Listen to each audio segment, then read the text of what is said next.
Hello and welcome. I'm Peggy, and I hope wherever you are, you find a comfortable chair and just stay with us, because I have some terrific information to share with all of us.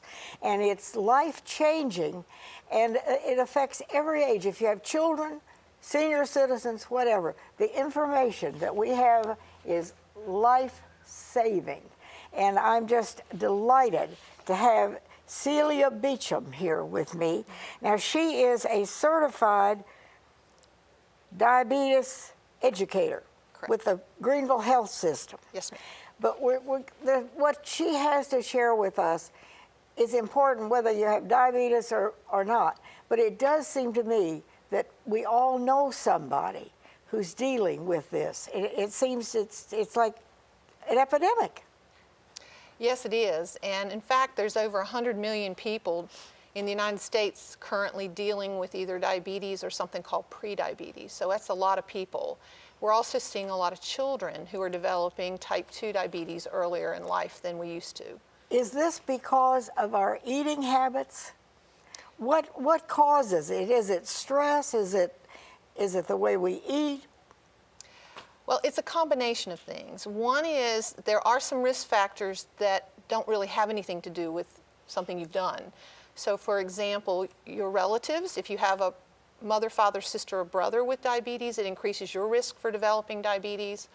Also, your race affects whether or not you have diabetes. It does. It does. So Asian Americans, African Americans, Latino Americans, Native Islanders, if you're from that background, those all have an increased risk for developing diabetes. And also your age.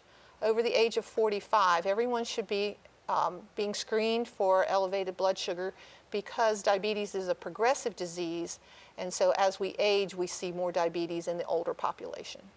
I always thought diabetes was caused by a lifestyle, by rushing around, missing meals, not living, a regular kind of life, and the foods we eat.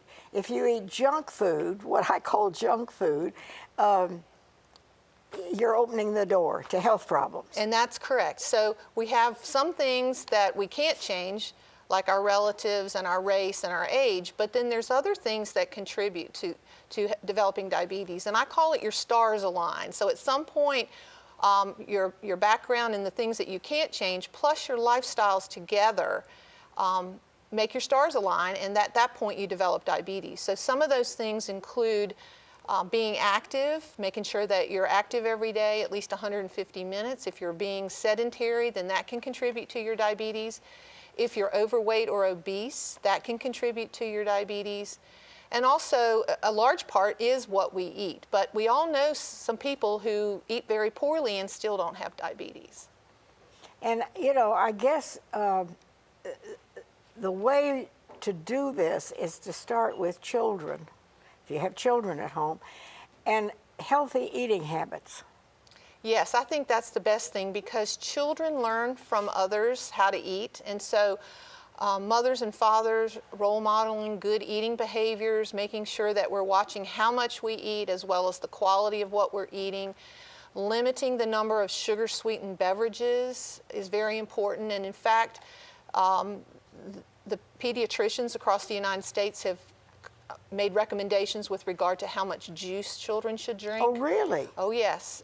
These recommendations have been around for a number of years, but used to be juice was unlimited, but now they're recommending smaller and smaller portions of juice for children for two reasons. One is obesity, but the other is for the higher incidence of chronic diseases in children. Yeah, you just opened the door for me, because I always thought juice was something good for you. I mean, better to have a glass of juice than a cola of some sort. Well, remember that juices do have natural sugars in them. And so 4 ounces of juice has about 15 grams of carbohydrate. That's about 3 to 4 teaspoons of sugars, even though they're natural.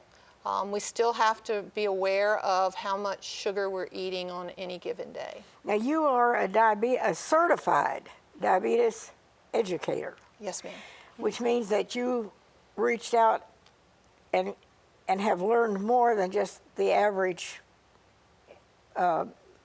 person who gives information on diet, and that you do more, you've gone the extra mile. Well, what I'm trying to say it that way. Yes, ma'am. What happens is, for a certified person, a certified diabetes educator, we have to have a profession first. So we're either a nurse, or we may be a pharmacist, we may be a dietitian. You are a dietitian, I right? am a dietitian, that's Okay. correct. And then what we do is we go back and do 1,000 hours of training in diabetes. And we take a national standardized test that shows that we have a basic level of understanding of diabetes. But as a dietitian, I realized that more and more people that I was seeing had diabetes, and that diabetes is very complex, and I needed more information. So I went back and became certified. And there isn't one thing that causes it. Actually, it's a combination of things that causes diabetes, and that's why lifestyle is such an important part of preventing diabetes, is that it's not just one thing that we can put our finger on. So now, there's type 1 and type 2. And do you want to explain? Sure, I'll be glad to. Type 1 diabetes, we believe, is an autoimmune disease. It happens in younger people typically, and in people who are not obese. What happens there is the pancreas stops making insulin completely. And you either need to make insulin in your body, or you have to take insulin. Yeah. Type 2 diabetes, your body still continues to make insulin. Sometimes your body's not able to make enough insulin, or either the insulin that you are making isn't working very well. And sometimes the lifestyle issues are what are contributing to that insulin not being able to work well. We typically see type 2 diabetes in older people.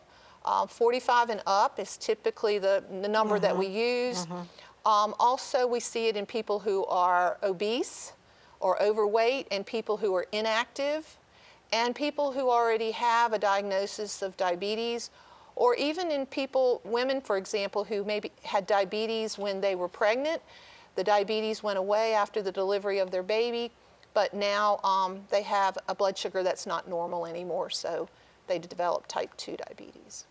So there isn't any one thing that causes diabetes? I wouldn't say it's any one thing. It's usually a combination of things. But if you have a parent or a brother or sister or somebody in your family who is diabetic, then you have a greater chance of having it? Is that correct? That is correct. Especially a mother, father, sister, and brother. They're called primary relatives. Yeah. And that's typically where we see type 2 developing in families who there is a strong diabetes presence already in the family tree. And many times people who live a stress-filled life, because of business, they skip meals, you know what I'm saying. Stress this can add to the problem. Yes, it can aggravate a problem that may be underlying. Even if you don't have diabetes in your family, you can develop diabetes, so that's not unusual. But these lifestyle factors, stress is one thing that will raise your blood sugar. Inactivity, I think we don't place enough emphasis on that. We sit a lot in our culture because we're in front of the TV, or we're in front of video games, or maybe we're in front of our iPhone, or we read, watch movies, but we're very sedentary. We're not as physically active as maybe we were earlier in life, and so all of those things can help contribute to the progression of this blood sugar that's elevated and not normal. So now, we know it exists, and we know it exists in abundance.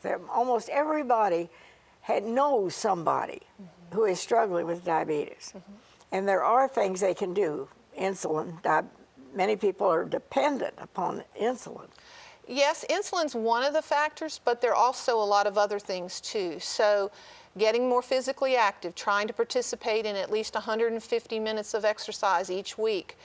Losing weight. Something that's very interesting is losing 5 to 7% of your current body weight can reduce your blood sugar significantly, so you don't have to get to an ideal weight, but you need to lose some weight. And then eating a healthy diet. Those are some things that can really help. Watching your added sugars and watching how much you eat and how frequently you eat food, because we've all gotten really used to eating large portions and a lot of food. And read the labels. I mean, when you go to the grocery store and you buy a box of cereal, check before you go to the counter, check and see the level of sugar in that cereal box. Yes, I brought in. They're all posted on there, so we know ahead of time what we're spending our food dollar for. And one of the things I brought today was an example of yogurt. And there's all kinds of yogurt out there, but a lot of people are eating Greek yogurt. It's something that's I've always thought that's good for you. I love it. It is, but you do have to read the label, and I'm so glad that you mentioned reading the label. I found this yogurt was brought by one of our participants in one of our classes, and when we looked at the label, we realized that there was 1.5 to 2 teaspoons of added sugar in that one little cup. In this one little cup of Greek yogurt. Now, we went back into the grocery store and we looked and found some other yogurts that had about half of this. So those were natural sugars that were found in the milk and the fruit that may be present, but this was sugar that was added in addition by the manufacturer. Yeah. And so there's lots of hidden sugars in food. You mentioned cereal, but something like tomato ketchup, a tablespoon of tomato ketchup has almost a teaspoon of sugar in it, and some of your salad dressings like Thousand Island or even some of your raspberry vinaigrette or fruit vinaigrette, they can have as much as 1.5 to 2 teaspoons of sugar per serving. So, and we don't realize it. And we don't realize it. So all of those things are helping contribute to our pancreas having to work harder, our bodies having to work harder, and it's contributing to heart disease and stroke. So it really is something that we need to pay attention to. Well, we're going to go to a break, but you have lots more to share with us, and including this. I love this. Let me see that a minute. Look at this. I'll make you hungry just looking at it. But this is an ideal food that we all need to eat. We'll be right back.